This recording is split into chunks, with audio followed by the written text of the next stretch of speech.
Group 1 మూల్యాంకనంలో అక్రమాలపై నిగ్గు తేల్చేందుకు SIT ఏర్పాటుకు high court ఆదేశించింది.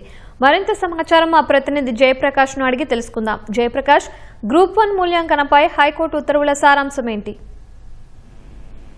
లక్ష్మి, ఈరోజు మూల్యాంకనం పైన జరిగిన అక్రమాలపై దాఖలైన పిటిషన్ పై విచారణ జరిపిన న్యాయస్థానం కీలకమైన ఉత్తర్వులు జారీ చేసింది.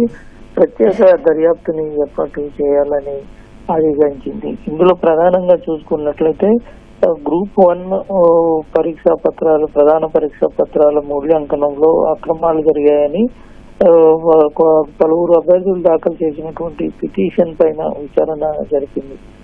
ఇందులో ఈ ప్రత్యేక బృందాన్ని ఏర్పాటు చేసి అడిషనల్ డీజీ స్థాయి అధికారి ఈ పర్యవేక్షణ చేయాలని ఉత్తర్వుల్లో పేర్కొంది. దీంతో పాటు గతంలో ఇటు విజయవాడ వెలుపల చేసిన షీటు, అదేవిధంగా ఇక్కడ విజయవాడలో చేసిన ఈ షీటు, వాటన్నిటికీ వ్యత్యాసం ఏమైనా ఉన్నదా, అదేవిధంగా మిగతా విషయాలు అంటే వాటికి సంబంధించి చేసినప్పుడు పరిశీలించినప్పుడు ఈ ఫోరెన్సిక్ నిపుణులు తోటి చర్చించాలని తెలిపింది. దాంతో పాటు రాష్ట్రం వెలుపల ఉన్న ఫోరెన్సిక్ నిపుణుల సాయం తీసుకోవాలని ఉత్తర్వుల్లో పేర్కొంది.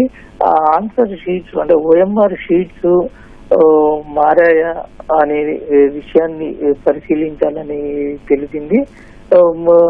అదేవిధంగా మార్చి 16 ఈ నివేదిక అందించాలని తెలిపింది. అయితే ప్రస్తుతం అప్పటి ఉత్తర్వుల ప్రకారం ఇప్పుడు కొంతమంది అభ్యర్థులు, ఇందులో ఎంపికైనటువంటి అభ్యర్థులు ప్రస్తుతం ఉద్యోగాల్లో ఉన్నారు. ఉద్యోగాల్లో ఉన్నందున వాళ్ళు ఈ దర్యాప్తు పైన ప్రభావం చూపే అవకాశం కనపడుతోంది. ఈ నేపథ్యంలో వారిని లూప్ లైన్ లో ఉన్నటువంటి పోస్టు అంటే కీలక పోస్టుల్లో కాకుండా లూప్ లైన్ ఉన్న పోస్టుల్లో నియమించాలని సిఎస్సి కోర్టు ఆదేశాలు జారీ చేసింది.